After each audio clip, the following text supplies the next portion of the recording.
Сәлеметсіздер ме, құрметті студенттер? Бүгін механика бөлімі бойынша, яғни механика жалпы нені сипаттайды ұғымында дәріс оқылады. Дәріс оқитын Сәрсен Аманжолов атындағы Шығыс Қазақстан университетінің физика кафедрасының сеньор лекторы, PhD доктор Сакенова Рима Ерболатқызы. Дәрістің жоспары: механика бөлімдеріне сипаттама, механикалық қозғалыстарға жалпылама сипаттама, жол және орын ауыстыру, жылдамдық, түзу сызықты бірқалыпты және бірқалыпты айнымалы қозғалыстар ұғымы. Механика бөлімдерін біз білеміз, яғни кинематикадан, динамикадан және статикадан тұрады. Яғни механиканың жаңағы үш бөліміне сипаттама бере кететін болсақ, кинематика ол қозғалыс, механиканың дене қозғалысының геометриялық қасиеттерін, олардың массасы мен әсер етуші күштерді ескермей зерттейтін бөлімі, яғни классикалық механиканың бөлімі болып табылады. Динамика ол күш ұғымын береді, механиканың түсірілген күш әсерінен материалдық денелердің қозғалысын зерттейтін бөлімі. Динамиканың негізгі жаңағы заңдары ол Ньютонның үш заңын ескереміз.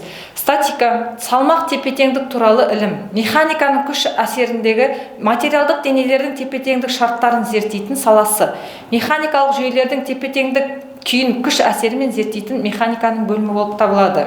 Яғни жаңағы механиканың үш бөліміне негізгі мысалдар келтіріліп, суреттер көрсетілген. Материалдық нүкте және санақ жүйесі. Материалдық нүкте деп өлшемдері қоршаған сыртқы ортаның өлшемдерімен салыстырғанда елемеуге болатын массасы бар денені айтады. Дененің кеңістіктегі орны басқа бір кез келген қозғалмайтын дене арқылы анықтауға болатын денені санақ денесі немесе санақ жүйесі деп атаймыз. Механикалық қозғалыстарға тоқталатын болсақ, қозғалыс ол екі нүктенің ара қашықтығын сақталатын евклидтік кеңістікті геометриялық түрлендіру. Механикалық қозғалыс дегеніміз уақыт өтуіне қарай дененің немесе оның кейбір бөліктерінің санақ денесі деп аталатын басқа денелерге қатысты кеңістіктегі орын ауыстыруы. Яғни қозғалыстарды сипаттау үшін адамның жаңағы сырғанап келе жатқаны, құстың ұшуы, мысал ретінде жаңа ұшақтың ұшуын мысал ретінде алуға болады. Жол және орын ауыстыру ұғымы. Жол және орын ауыстыру қандай да бір уақыт аралығында дене жүріп өткен траекторияның ұзындығы осы уақыт ішінде жүрілген жол деп аталады. Оның яғни ес әрпімен белгілейміз, өлшем бірлігі метр. Траектория ол ығысу немесе орын ауыстыруға қатысты материалдық нүктенің өз қозғалысы кезінде сызатын бір тұтас сызығы. Орын ауыстыру қандай да бір уақыт аралығының бастапқы мезетінде қозғалыстағы материалдық нүктенің орналасқан орнын осы аралықтың соңғы мезетіндегі орналасқан орнына жүргізілген вектор. Жылдамдық механикада нүкте қозғалысының негізгі кинематикалық сипаттамалары, яғни жылдамдықтың формуласы жаңағы жүрілген жолдың уақытқа қатынасына тең.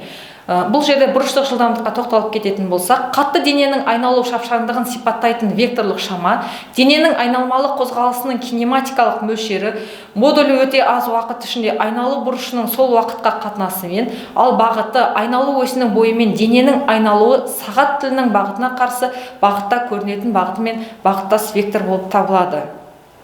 Жолдың орташа жылдамдығын табу үшін 2v1 көбейту v2 бөлінген v1 плюс v2 формуласын қолданамыз. Жылдамдықтың өлшем бірлігі метр бөлінген секунд.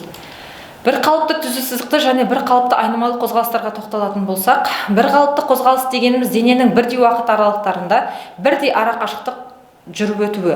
Мысалы, жеңіл көлік автострадада сағатына 60 км жол жүріп тұрса, онда 2 сағатта 120 км, 3 сағатта 180 км, 4 сағатта 240 км жол жүреді. Бір қалыпты қозғалыс дегеніміз осы. Дене бірдей уақыт аралықтарында бірдей ара қашықтықта өтеді. Яғни алдарыңызда мысал келтірілген жеңіл көліктің жүрісі, бір қалыпты кетіп бара жатқан негізгі формулалары берілген. Бір қалыпты айнымалы қозғалыс кез келген бірдей уақыт аралығында қозғалыс жылдамдығына сәйкес бірдей шамаға өзгеріп отыратын қозғалысты бір қалыпты айнымалы қозғалыс деп атайды.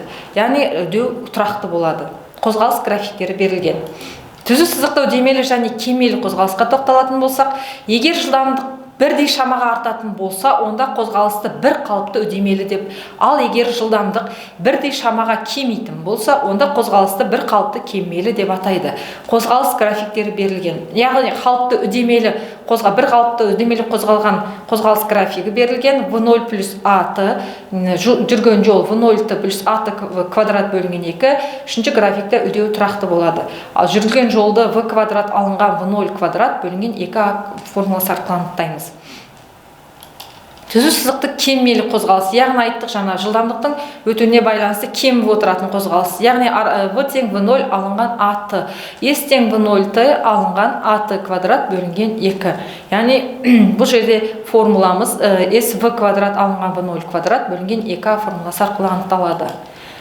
Қорытындылай келе дәрісті механикалық қозғалысты сипаттау үшін қозғалыс траекториясы, орын ауыстыру және жүрілген жол деген ұғымдар енгізіледі. Жолаушы Алматыдан Астанаға дейін ұшақпен немесе пойызбен сапар шегеді делік.